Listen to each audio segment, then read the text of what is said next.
This is much more relevant in the atomic system. You have a box here. Let's just assume the same nga, the same nga. Okay. For equilibrium,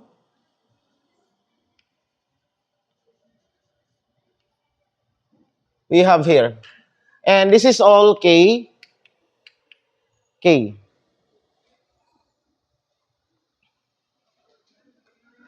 Lain-lain na lang nato pod. K1, K2, K3, and K4.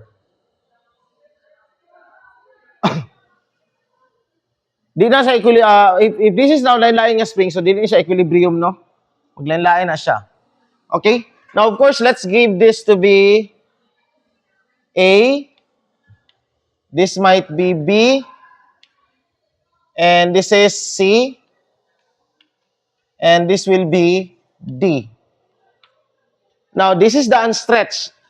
Again, this unstretched, posible nga, for example, kaning D, no, posible nga, taman din rin siya. It is possible that D will extend up to here, meaning that in this case, when it's at the center, meaning that spring D is compressed. Okay, but of course, let's just assume nga ani siya. Doesn't matter. Okay, now, when the system is, this is now mass M.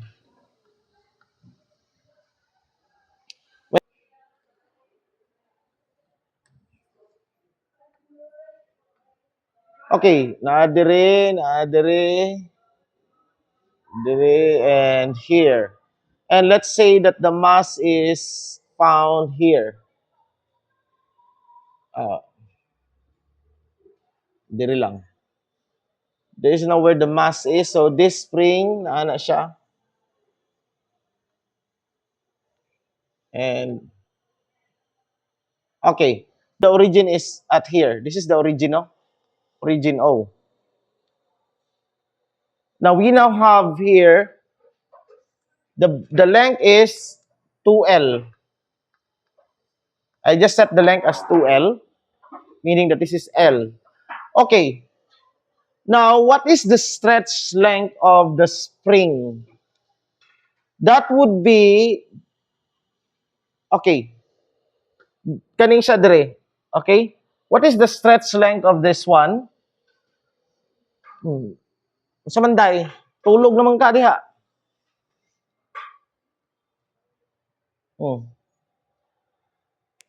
Kani, assume nato nga mao ni ang okay, na A, no? Mao ni ang A. Okay? Ato gyapon i-trace ang B, and let's say D is naa dire.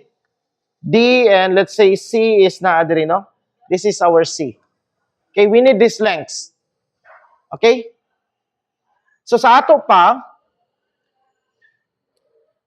this stretching now, we call this delta x1, would just be equal to this minus A, right? Okay? But how do we find this? Okay? How do you find that? Okay, now this is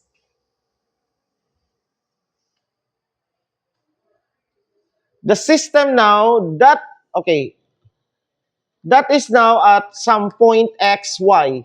Okay, we now have two-dimensional motion here. X, y. So what is this length here? Okay, well,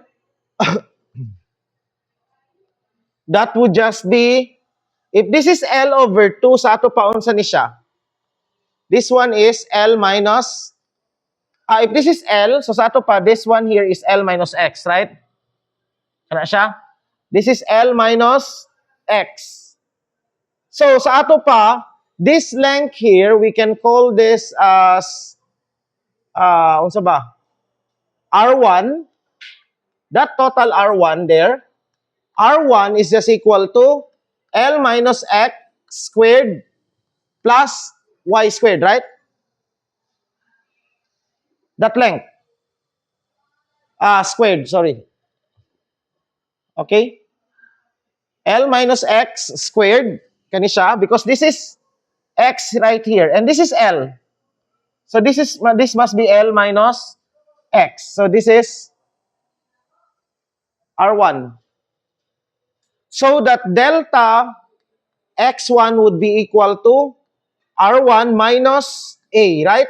So meaning the square root of this minus A. So sa ato pa, our V1 would be equal to 1/2 K1, lain-lain sila K, times delta X1. So this would be equal to the square root of L minus X squared plus Y squared minus A squared. So, we have now our V1. How about our V2?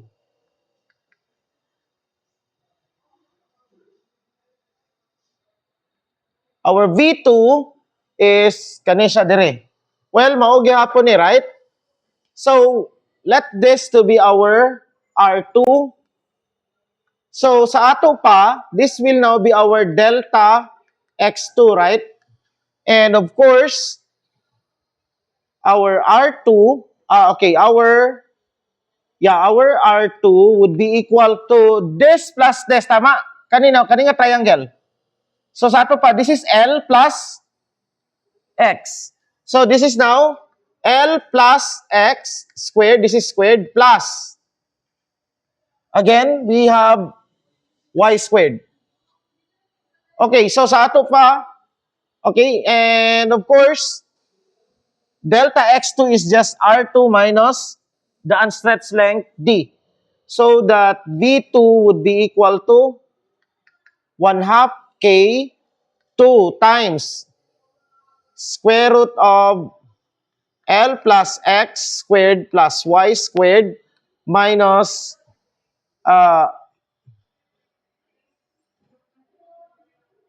ato na ning ano be, atong i-change ni siya be B kay para this is D.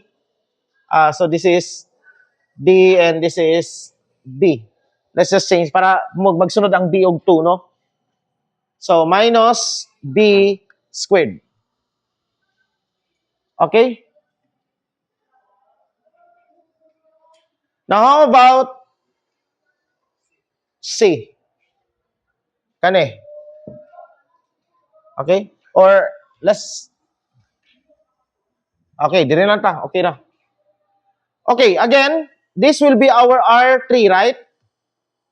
And notice that our R3 squared is equal to this, which is L plus Y plus X, right? So this is L plus Y squared plus X squared, right? Sabtan? So sa ato pa, V3 would be 1/2 K3 times delta R3, delta X3 would be equal to R3 minus C, right? So that would be square root of L plus Y squared plus X squared minus C squared. Okay?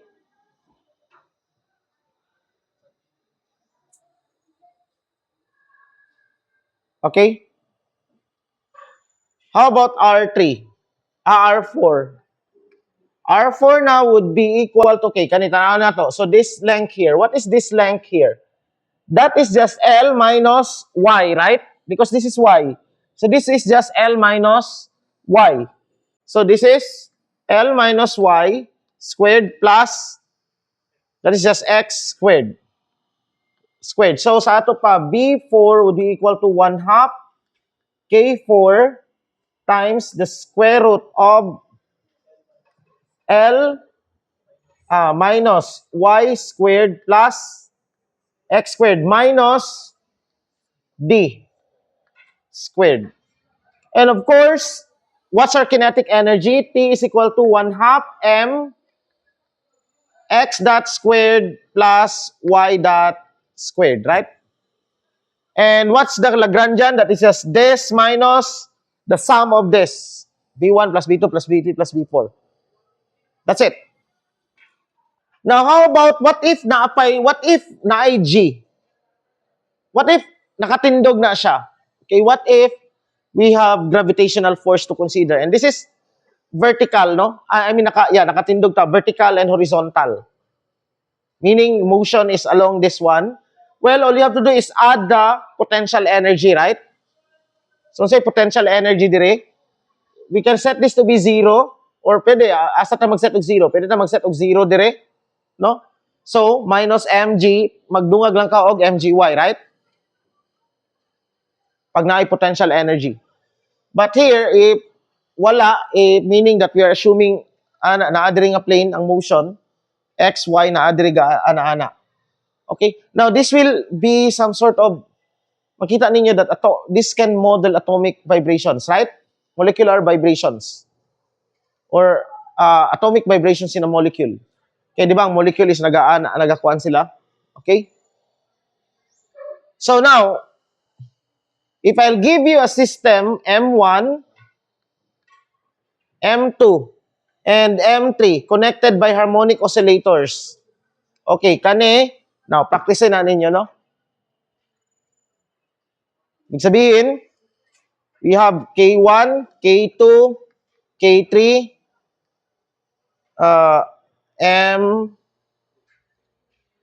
M3, M2, no? So,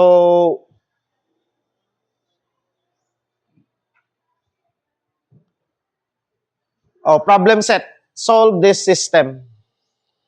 Duha na ako gihatag nga problem set last time, di ba? Katong sa groups. Karon, solve this one. Okay? This is your solve this, find the equation of motion of this. Okay, triangular nga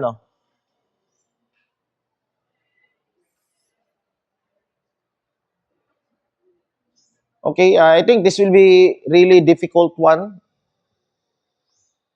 Try lang ninyo.